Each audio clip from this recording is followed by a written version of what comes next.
Hello and welcome back to my lair. As you can see, I have a special guest for today's review. And there's a reason for that. Because today we are going to be reviewing the movie Hamlet, which was directed by Aneil Karia. I think that's how you say his name. I apologize if it's not. But it was written by Michael Lesslie and William Shakespeare. And I think that distinction is very important for what we're going to get into in just a little bit. So, for those who don't know, this is my husband. Say hi. Hello, everybody. I didn't say you hi. Oh. They have to say hi to you. Oh, well, I'll return the favor then. Okay. All right. Anyway, so the reason why Will is here is because he actually knows Hamlet extremely well.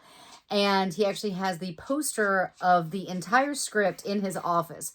So he pretty much knows this word for word. So I thought, who better to bring on than an actual Hamlet expert? So we're going to hear from him in just a second. But I'm going to do the cinematic parts. And if you hear any noises, it's because our puppy Fiero is right over here.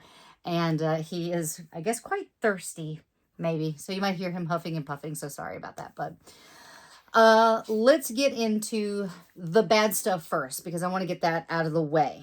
And you can weigh in on some of this too. Sure.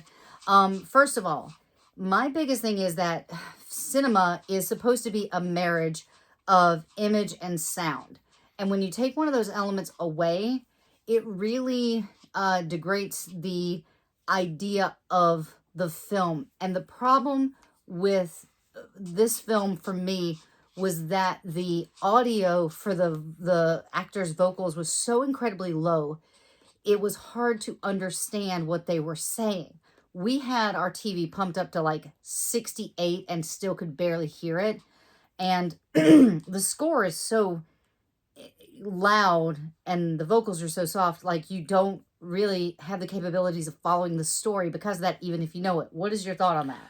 Yeah, the score bordered on being, I think, invasive. Mm-hmm. And when you have the text of Shakespeare, you know, there's the trap of falling into making it Shakespeare, you know. This fell into something very different, which was, it was very hard to follow the text. Mm-hmm. You know, and there's a lot of clues in the text that Shakespeare gave us. You know, if you believe Shakespeare was one person, different conversation. We won't get into that right now, or who he was for that matter, or she. But I know he left his second best bed to his widow. Yep. His widow. Mm-hmm. Yeah. Correct. Okay. That's the one part I know about Shakespeare. Okay. So yeah. So the vocals, the mix was really in favor of the music as opposed to the dialogue, which made it really hard for me to follow. Here's the thing. My only experience with Hamlet, we didn't read that in high school. My Shakespeare, I should say, was Romeo and Juliet. And so that I know. I still know half of the sonnets in Romeo and Juliet and can still quote it. But we didn't cover Hamlet, really. And so my only experience for Shakespeare has been Romeo and Juliet and what Baz Luhrmann did, which I found incredible. I know you have your thoughts on Baz Luhrmann's adaptation, but that's what I have to hold it up to, because this is a modern retelling using the actual Shakespearean text. So the only real one that I can say that did this was Baz Luhrmann's Romeo and Juliet. And so for me, that was perfect.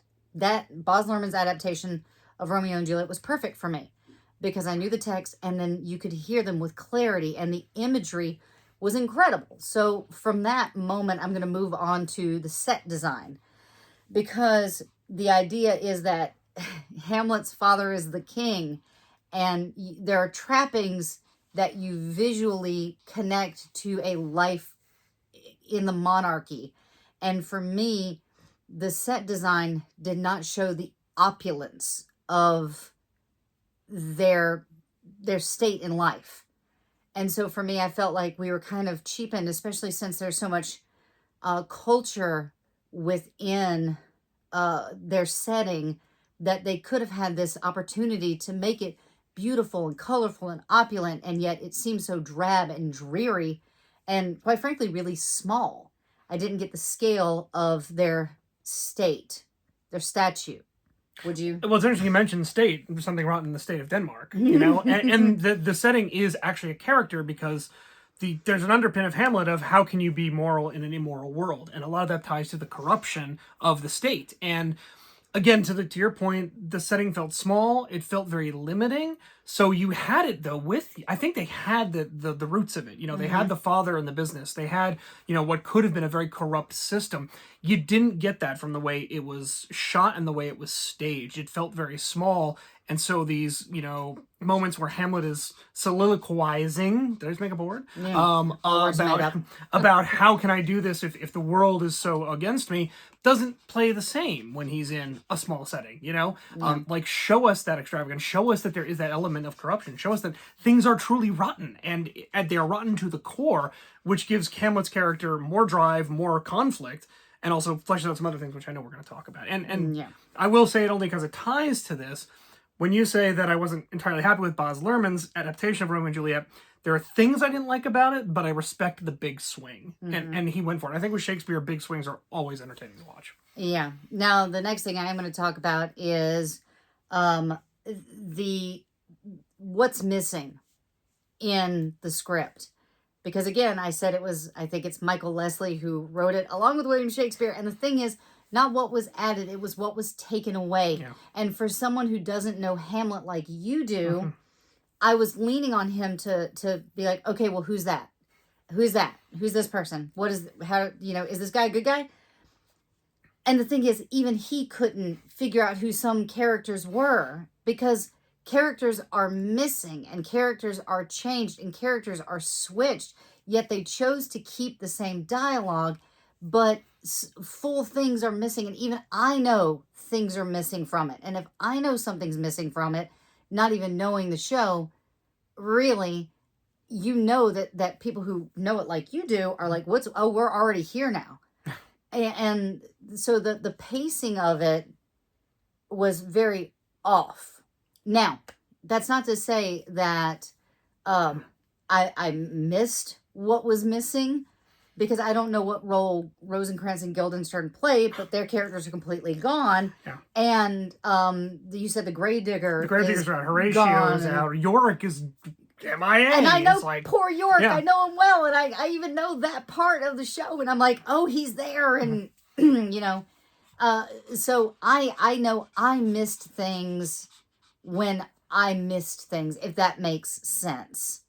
Does that make sense to you? No, absolutely. And it did create some character mashing that took away from the essence of the real characters. I mean, I think my biggest issue with the film was what they did with Laertes' character. They totally took away his foil to Hamlet. Inaction versus action. Petulance versus impetulance. Patience versus, you know, spontaneity. Those forces are not at work, especially the way it culminates. And I don't know how spoilery or not spoilery we're going with this. You know what? Here's your spoiler alert, okay? It's 100-year-old guys. For like a 400-year-old play. Go ahead. Yeah. They've been warned? They've been warned. So, like I said, with the mashing of characters into the character as Laertes, some things were definitely lost. You know, I've always liked this character. I think he plays opposite Hamlet really well, culminating in a duel at the end. And the very duel is setting the stage of the two of them going back and forth, and who's going to win, and, you know, how's it going to be? Because Laertes is quick to act, he's quick to think. Hamlet is not. Hamlet ponders, Hamlet ruminates. So when you see that in a live stage combat situation, it's very tense. But that was taken away, because first of all, the duel was taken away. Laertes is mixed into a bunch of other characters, and they almost made him kind of a whiny, woe to me, you know, you killed my father, you killed my sister, I'm going to cry about it, instead of, spoiler alert. yeah, I'm going to take up my sword and I'm going to kill you. There's a lot of things that were lost there, and a lot of the text was kind of cut. Yeah. It feels like a lot of the text was cut. I don't know how much is missing from Ophelia, but I had to stop and ask you, like, wait a second, they're dating? Yeah. The relationship was are not they together? Totally defined. Well, they also mixed other characters with Ophelia, which I think was not... Yeah, but like I feel like if you have a character like her, you should establish her really well. And I think that's lost in the sauce when it comes to this film. Now, not lost in performance, which I think we'll get to. We'll get to that. Anything else that you want to point out that was, you know, something that was a letdown to you? Yeah, I hate to use the word letdown because, like I said, I appreciate big swings on Shakespeare. I've seen productions where they mishmashed Hamlet with the music of Prince. I've seen things where Well, the Trubies yeah, are they're on a different level. they're amazing. Go That's, see them if you can. They're incredible. yes. But I think to trim the text the way it was, a lot of essential elements were lost. You know, the whole meditation on, you know, the to be or not to be speech, which we'll get to. Yes, we'll get to that. However, you know, Hamlet's entire quandary comes down to the Albert Camus famous quote of the only real choice you have is to kill yourself or not. Hamlet living in this world of paralysis and trying to figure out what he's going to do while the world is moving on without him. And ultimately, it costs him. And, you know, that does get lost when you lose the speech about his friend Yorick, you know, who's passed and he's almost wishing he could be with his deceased friend. The gravediggers casually talking about death, you know. It's a prevalent thing, you know. It's like the creators of Silent Hill said, we must think about sex and death very seriously. And I think the same rules apply to Hamlet. Yeah. Now, that was the stuff that bugged us. Here is the good stuff, okay? And there is good stuff. The Play's the Thing. Holy crap. That was a great execution. That was. Visually stunning, artistically crafted with excellence. It was one of those things where you're just like, your face lights up. It was like the barn scene in Sinners. It's just like, this is amazing. Like, it was so beautiful. There was so much history and culture to it. Like, if they had put as much passion into the entire film as they did into that one sequence, I feel like we would have gotten a really solid film. It was beautiful. There was so much like, it was the one point where, like, it was fine that the sound was a little bit overwhelming because the whole scene is overwhelming. But I felt like they might have cut some text beforehand because he was just like, here's what we're gonna do, okay, bye, and then he leaves, and then all the actors have got this dance sequence. But it was fantastic. It was absolutely visually stunning, and you could follow the story well. And there was a moment where they hang on, oh, what's his uncle's name? Curtis. No, Claudius. Claudius. Where they hang on his face, where the actor is laying on the table, and it's this beautiful, like, and then they do this hand, and it's stunning. Like, it was absolutely stunning. And you're like, okay, so you are capable of making something that moves fast and tells a good story. That's really like what I wanted the entire film. And maybe that was just because I am so trained on Baz Luhrmann's take, which is cut, and constantly moving. But I do like those fast edits, those quick cuts, and that scene absolutely delivered. Another scene where I think you really need to focus on the fact that this movie was excellently acted was Riz Ahmed. Yeah. Like, he is incredible. I just wish we could have heard most of the stuff he said, because there was a great revelation, and I think that you realized as it was going what was actually happening, and you warmed to it. But the to be or not to be speech is, you know, done in a way that is isolating, but there's so much speed and forward movement, literally and figuratively, where he starts building to this moment. And the way that they executed that one scene was absolutely incredible, and I was hooked. And I don't know if that was the filmmaking element or if it was Riz. Like, it was just excellent. And the thing is, the actors should get their flowers, because I feel like they were doing the best with what was taken, not with what was given, but they were doing their best with what was taken, because what was left is what they had to work with. And I think it was more of they knew what they were doing. They were totally capable. This is a very capable cast of well-known actors, including, you know how to say her name, I don't. Clark, yeah. Morfydd Clark, who Galadriel. plays Galadriel on The Rings of Power. Timothy Spall, who's also great. But I just never trust Timothy Spall in anything he does. I'm just going to assume he's a bad guy. Good characters, yeah. He plays good characters, not like good intentions. That's the biggest positive of this film, is the acting. And there are certain moments in the directing that show real inspiration, and it's one of those things. It's frustrating that it's not a complete through line. It feels like half of a film, because we are missing so much. What are your thoughts on that? Yeah, I would have loved to see, because I know the Kenneth Branagh version is much longer, you know. And I think they were almost trying to avoid that. I think they were trying to make a radio edit, if you will, of the play. So I would have liked to see him take the same cast, give them 2.5 hours, you know, give them everything. I do think that pound for pound, Morphy Clark delivered, in my opinion, the best performance. I think she connected the most with the text. She was excellent as Ophelia. She was amazing. She was great. Like, Tim Spall was great. Polonius. And Riz did a fantastic job. You know, his delivery of that speech behind the wheel of a speeding car and then releasing his hands. You really feel is he going to do this? Which is the whole point of the speech. So I think that was encapsulated really well. Yeah.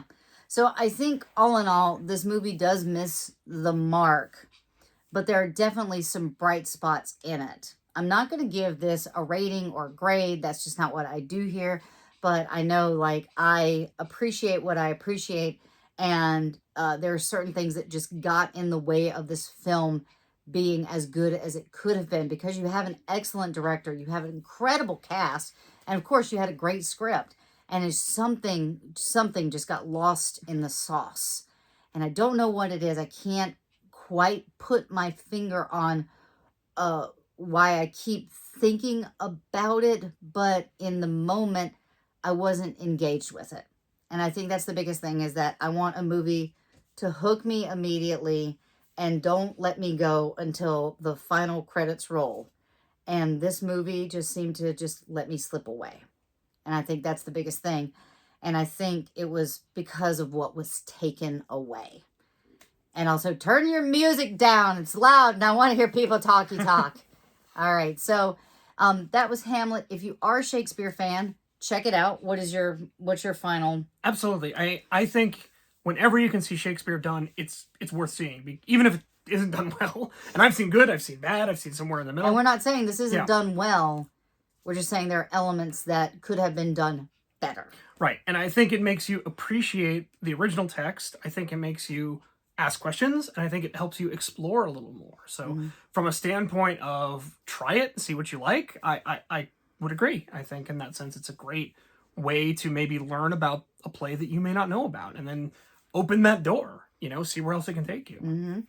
I think I've seen the reviews seem to be in the same spot, where it's like either people absolutely love it or it's a 1-star review. And the thing is, I'm in the middle. I'm not going to gush about it, but I'm certainly not going to say don't go see it, especially if you love Shakespeare, especially if you love these actors, especially if you're a fan of the director. You know, take the opportunity to watch it. Absolutely. But just know that there is going to be pieces that are missing. And if you are the kind of person who needs it in its purest form, this is probably not for you. But if you want to kind of slide this in as an introduction, maybe this might be that small bite thing that might get you hooked on Shakespeare. Yeah.